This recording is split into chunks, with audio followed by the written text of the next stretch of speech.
Why is socializing feel so meaningless? So, socializing is definitely something that we have lost as a society. Just the art or the enjoyment of it. I feel like, obviously, the special 2020 coronavirus didn't help with that, but overall, it's just a thing that we just don't do very much. At least not in person, face to face.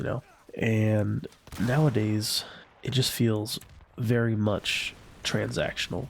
And what I mean by transactional is we only talk to people when we want something from them. We want information. We want to, ask how their day is.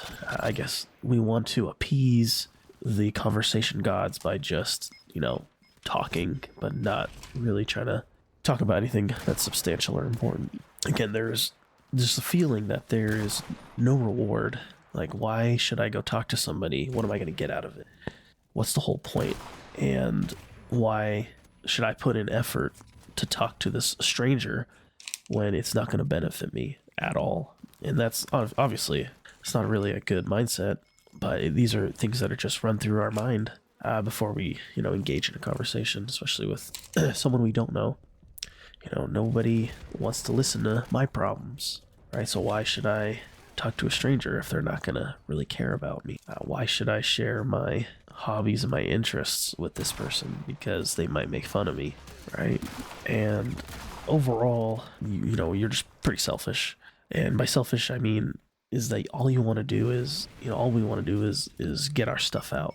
We want to have the last word in a conversation. We want to talk about ourselves. We want to dominate the conversation and make sure that we make ourselves look good by, talking about our accomplishments, positive things that we've done, cool things that we've done. When obviously, if we're meeting somebody for the first time, they're not going to give a shit about any of that stuff. They're not going to care about your, your max bench, or they're not going to care about your Pokemon card collection. They're not even going to care about your YouTube channel, right?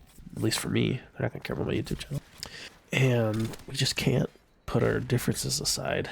We can't allow ourselves to talk and not have to one up each other.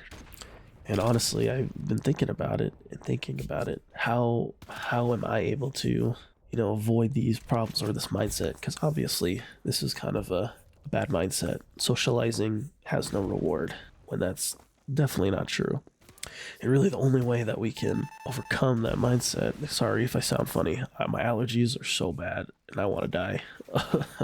But we just got to suck it up, just like I need to suck up my allergies. When we meet somebody, we need to be able to be the unselfish person. Let me give you an example.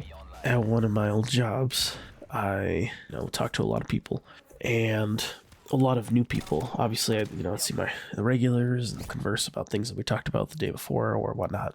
But there were a lot of times where somebody brand new would come along. And I learned that really the only way to get somebody to open up to you or trust you or just even enjoy talking to you is if you direct the conversation towards that person. And obviously, you don't need to be like a master of conversating, or you don't need to ask the most complicated questions. It can just be simple questions that make people feel cared for. Something as simple as how's your parents, or you did this thing that weekend. How did that make you feel? Is that something you've always wanted to do?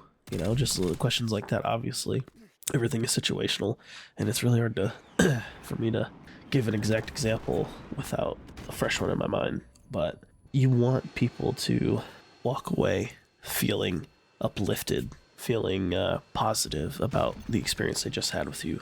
You don't want them walking away with just, oh, that guy is just really likes that. Cool.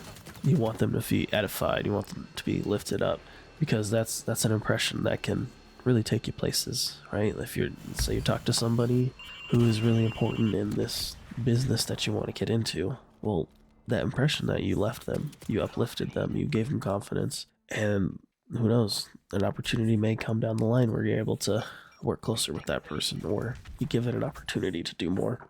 And excuse me, whoa. And I know now more than ever, it's so hard to really get deep with people very quickly, right? Because one, there's so many polarizing things around the world, whether it's, about war, or politics, or religion. Literally so many things that headline the news, and obviously, like, things like that are important to a degree, but they shouldn't be like the base to your conversations. They shouldn't be the only thing you are, right? And especially if you've got an opinion that differs, or a belief that differs from someone else, that's okay. That's what makes everybody different. And to quote my wife, opinions don't dictate your character. Just because someone is a part of a certain religion or has a certain political party, that doesn't mean they're evil, unless they really are evil. But that doesn't mean that they're a bad person. It just means they grew up in a different place, have different experiences. Because in the end, I mean, you still might share the same hobbies. You just have different views on different things. And so overall, we just need to be selfless. And when we're selfless, socializing and conversations and meeting new people, it won't be meaningless. It'll mean something, because not only will you uplift somebody, but you'll leave an experience feeling happy as well, because you just left a positive impact in somebody's life. So just try to keep that in mind. I'm gonna take some allergy medicine. Good night.